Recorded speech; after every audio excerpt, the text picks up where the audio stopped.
Introduction. We Americans devour eagerly any piece of writing that purports to tell us the secret of success in life.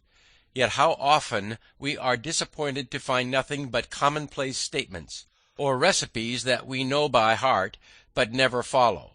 Most of the life stories of our famous and successful men fail to inspire us because they lack the human element that makes the story record real and brings the story within our grasp.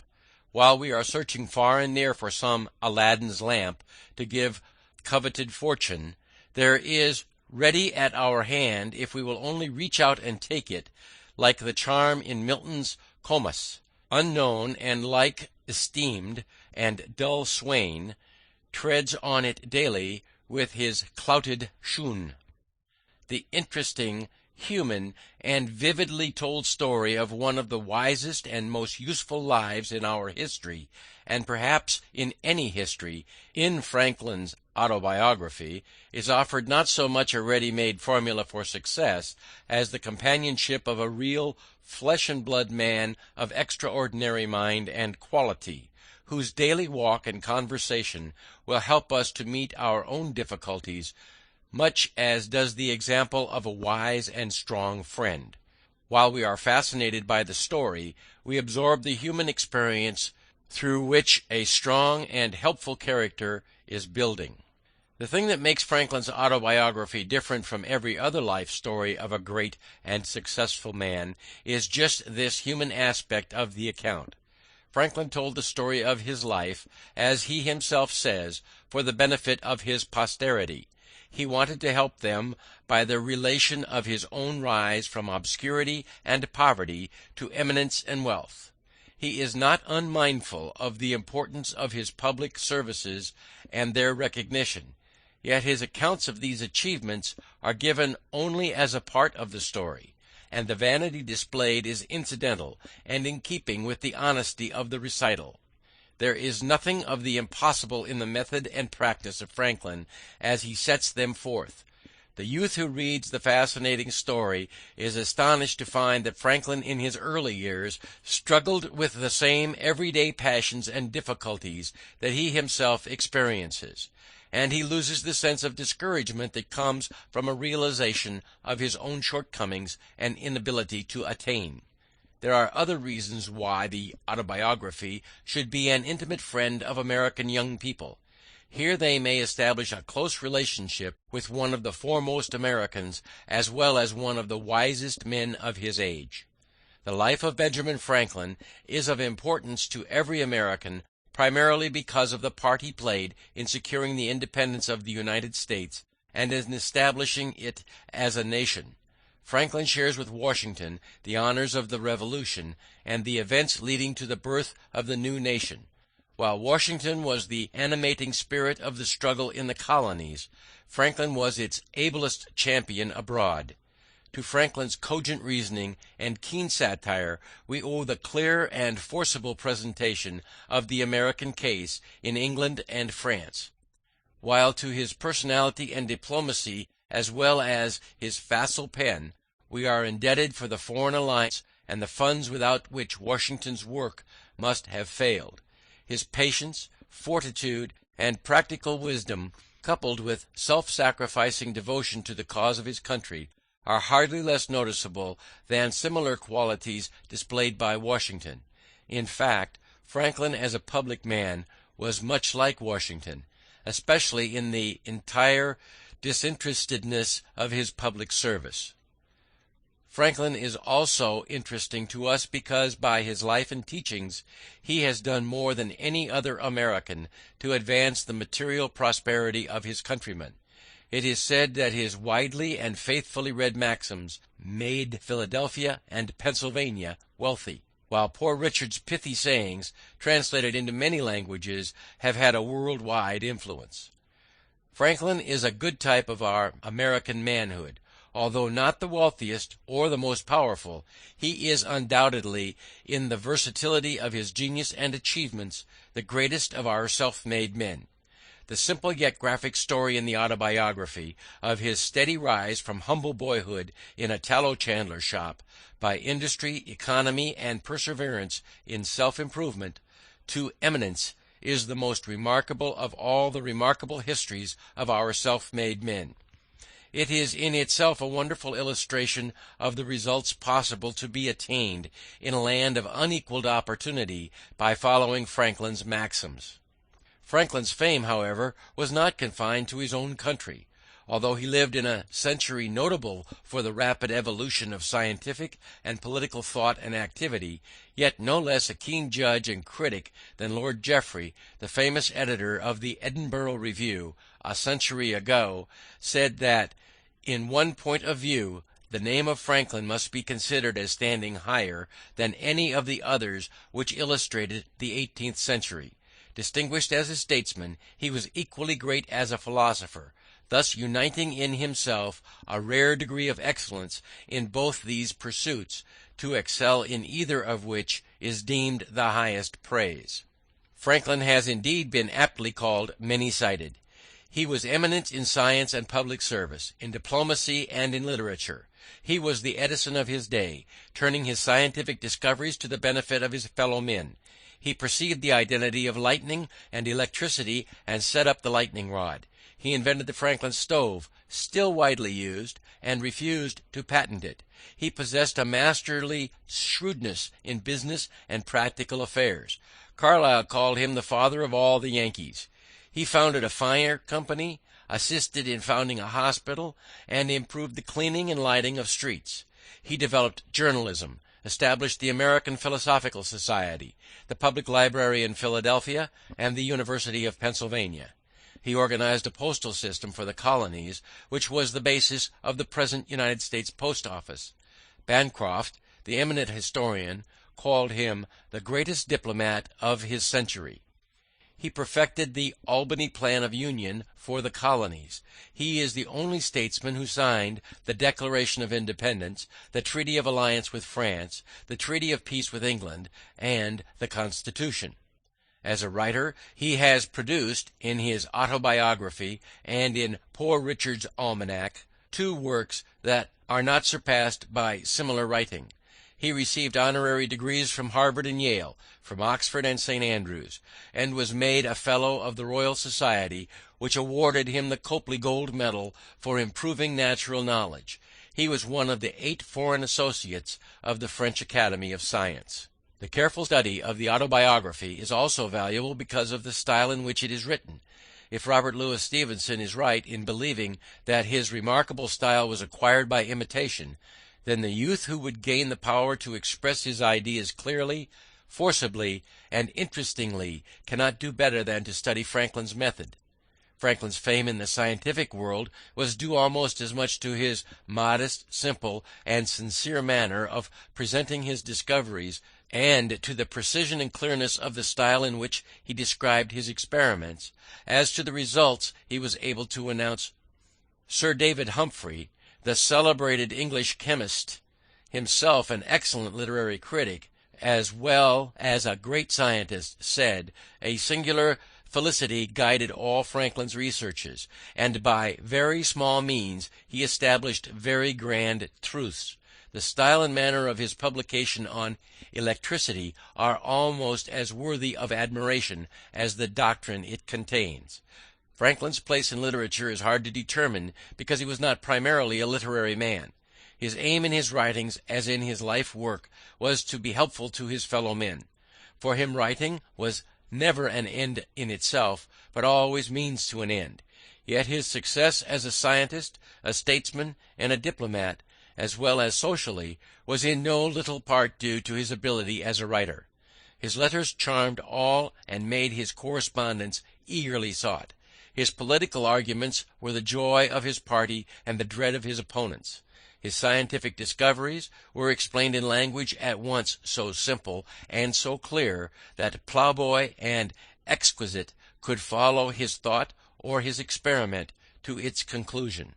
As far as American literature is concerned, Franklin has no contemporaries.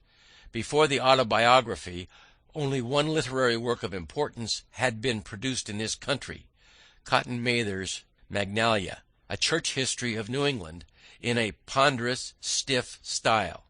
Franklin was the first American author to gain wide and permanent reputation in Europe. the Autobiography, Poor Richard, Father Abraham's Speech, or The Way to Wealth, as well as some of the bagatelles, are as widely known abroad as any American writings. Franklin must also be classed as the first American humorist. English literature of the 18th century was characterized by the development of prose. Periodical literature reached its perfection early in the century in The Tatler and The Spectator of Addison and Steele. Pamphleteers flourished throughout the period.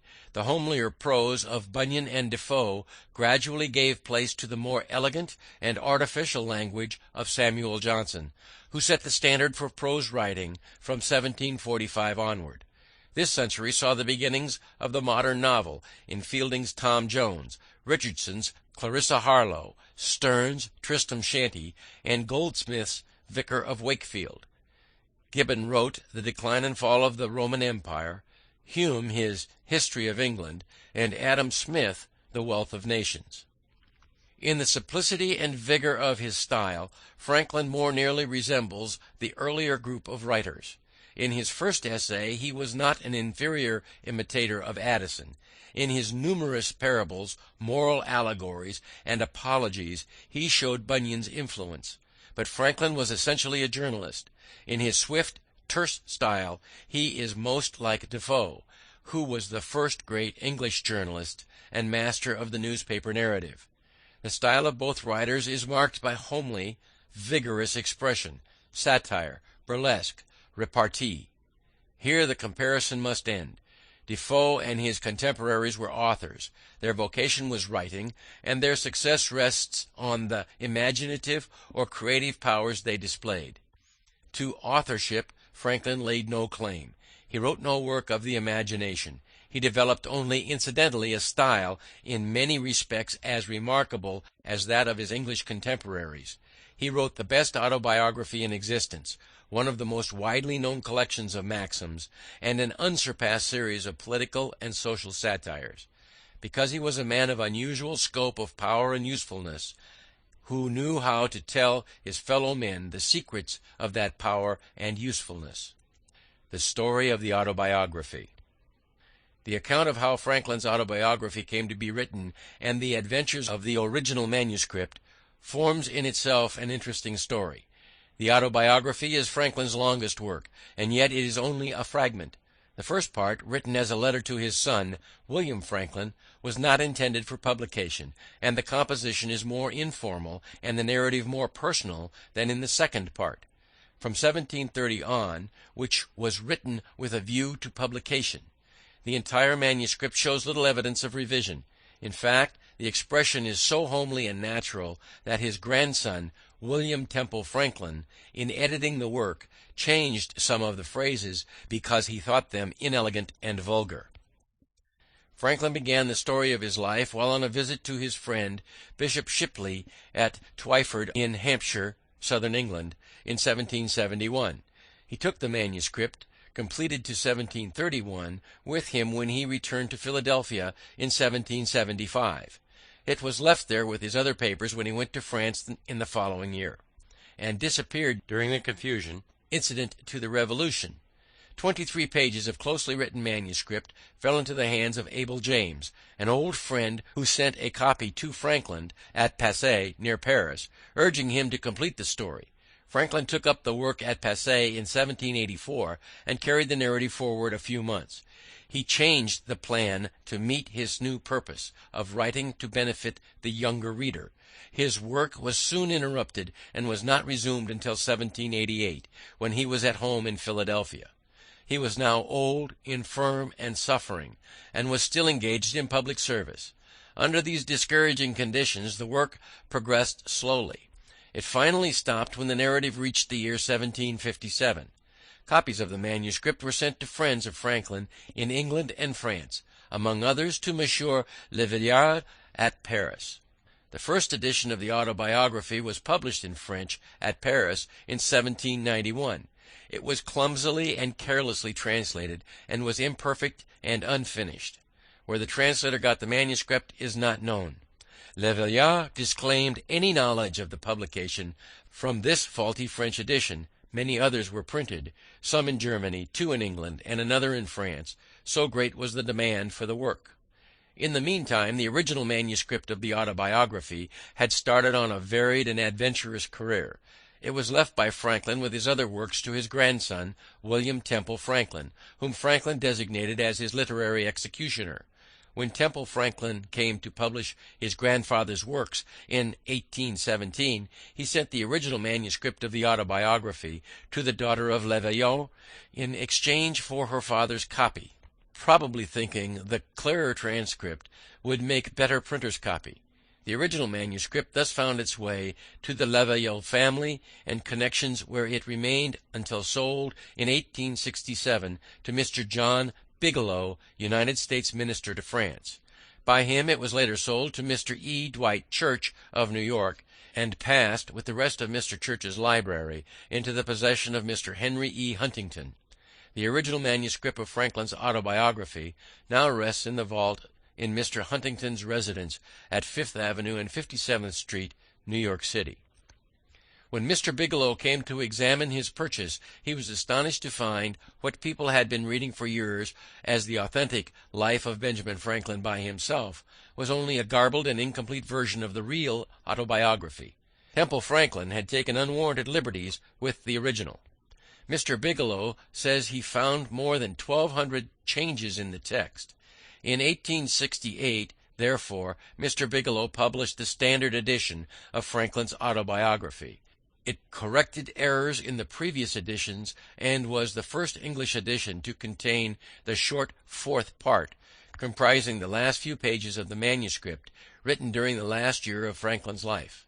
Mr. Bigelow republished the Autobiography with additional interesting matter in 3 volumes in 1875, in 1905, and in 1910. The text in this volume is that of Mr. Bigelow's editions. For the divisions into chapters and the chapter titles, however, the present editor is responsible. The Autobiography has been reprinted in the United States many scores of times and translated into all the languages of Europe. It has never lost its popularity and is still in constant demand at circulating libraries.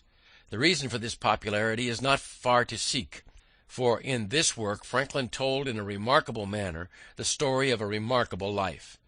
He displayed hard common sense and a practical knowledge of the art of living.